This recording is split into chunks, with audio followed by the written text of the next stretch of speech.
सामाजिक न्याय भवनात डॉक्टर बाबासाहेब आंबेडकर जयंती साजरी। संविधान हा देशाच्या सुदृढ लोकशाहीचा पाया। जिल्हाधिकारी वर्षा मीना यांचे प्रतिपादन। भारतीय संविधान हे देशाच्या एकता व अखंडतेचा पाया असून सक्षम व सुदृढ लोकशाही निर्माण करण्याचे कार्य भारतीय संविधानाने केले आहे, असे प्रतिपादन अकोला जिल्हाधिकारी वर्षा मीना यांनी केले।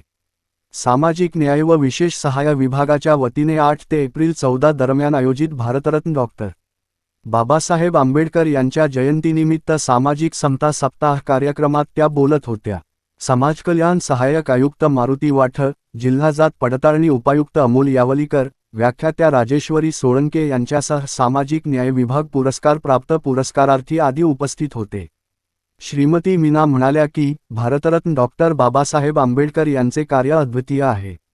त्यांनी देशाला संपूर्ण जगाला आदर्शवत अशी राज्यघटना दिली। त्यांचे लेखनकार्य व विचार संपूर्ण भारतीयांसाठी प्रेरणादायी आहेत। त्यांचा आदर्श डोळ्यासमोर ठेवून प्रत्येकाने वाटचाल केली पाहिजे। यावेळी इतर मान्यवरांचीही भाषणे झाली। अनुसूचित जाती अत्याचार प्रतिबंध अधिनियमानुसार खून किंवा मृत्यू झालेल्या दिवंगत व्यक्तीच्या वारसाला नोकरी देण्याची तरतूद आहे।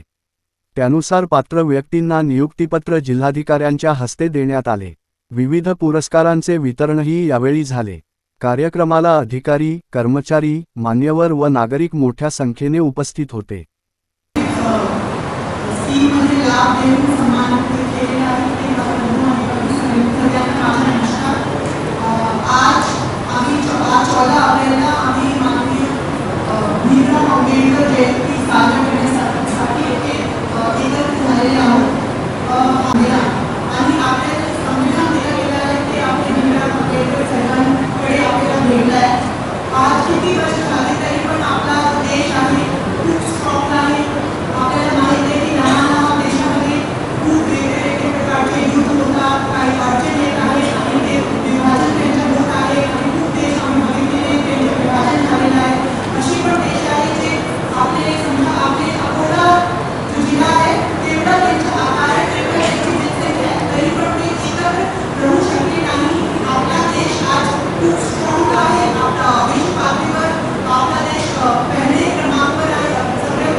की त्यांनी व्यासपीठावर येऊन जिल्हाधिकारी महोदयांना यांच्या हस्ते आपल्याला नियुक्ती प्रदान त्यांची शासकीय वसतिगृहाच्या बोर्ड ते नियुक्ती मिळालेली नाही, तरी त्यांना मी विनंती करतो की आपण व्यासपीठावर यावं. माननीय जिल्हाधिकारी महोदय मॅडम यांना मी विनंती करतो की त्यांनी नियुक्तीपत्र प्रदान करावे. अंजली शंकर घोडे यांनी कृपया आपण व्यासपीठावर येऊन माननीय जिल्हाधिकारी महोदय मॅडम यांच्या हस्ते आपले नियुक्तीपत्र घ्यावे.